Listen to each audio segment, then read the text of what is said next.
ये कहानी है उस समय की जब बगदाद में खलीफा हारून अल रशीद का राज हुआ करता था और इस शहर में सिंदबाद नाम का एक हमाल रहा करता।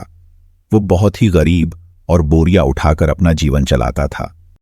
एक दिन उसके पास वजन बहुत ज्यादा था और ऊपर से दिन बहुत गर्म, इसलिए वो एक कारोबारी के दरवाजे के एक बेंच पर आराम के लिए बैठ गया।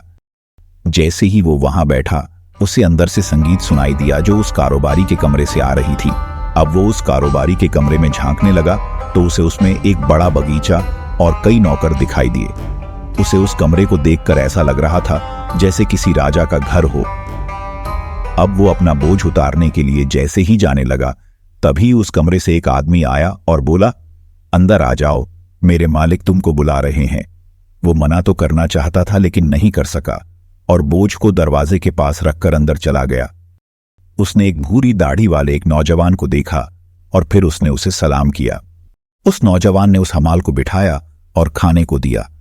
जब उसने खाना खा लिया तो उसे कारोबारी ने पूछा, तुम्हारा नाम क्या है और तुम क्या काम करते हो? वो हमाल बोला, मेरा नाम सिंदबाद है और मैं बोझा उठाकर अपनी जिंदगी चलाता हूं। तभी हैरान होते हुए उस कारोबारी ने कहा, ओह सिंदबाद, तुमको जानकर हैरानी होगी, मेरा नाम भी सिंदबाद है।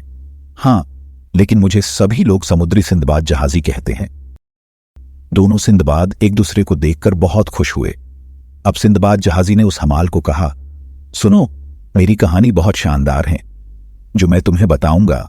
मैंने 7 समुद्री सफर किए जिससे मुझे इतना पैसा और शान और शौकत मिली है, और हर सफर के साथ एक कहानी भी जुड़ी हुई है, और ये सारी कहानियां सब मेरी किस्मत का खेल थी।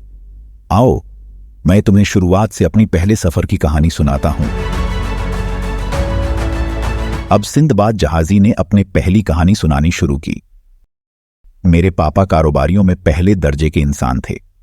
जब मैं जवान हुआ तब मेरे पापा की मौत हो गई थी और वो मेरे लिए खूब मालो दौलत छोड़कर गए थे।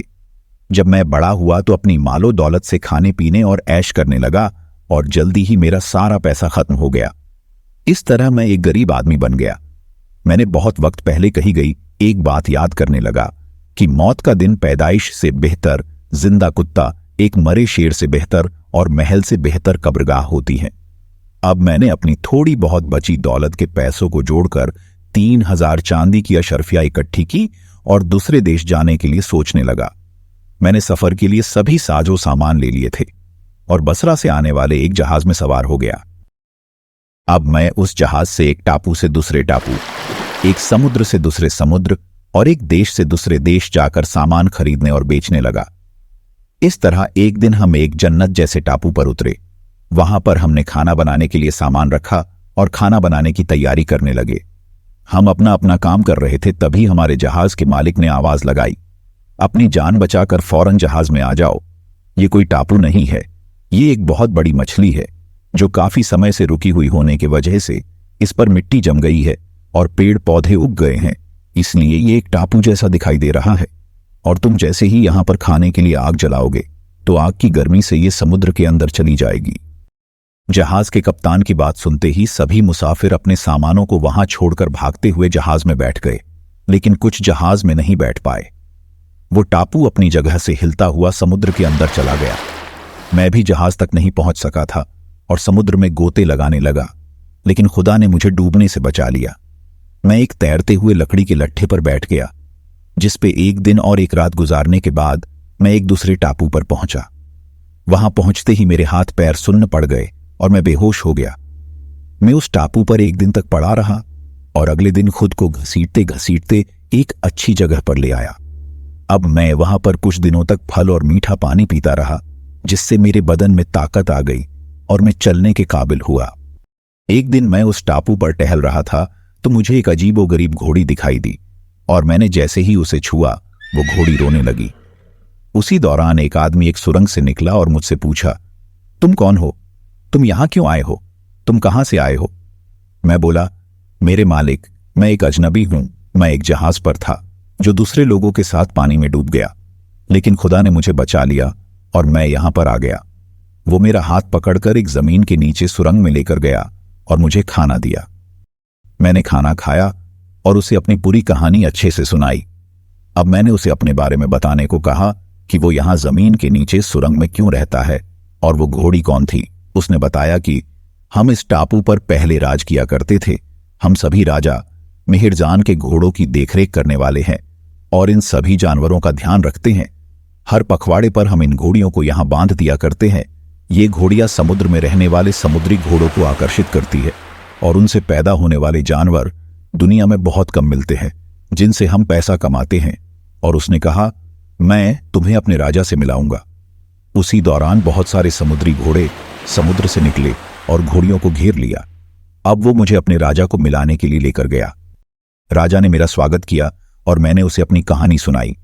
उन्होंने मुझे उनके बंदरगाह का अफसर बना दिया और मैं वहां काम करने लगा।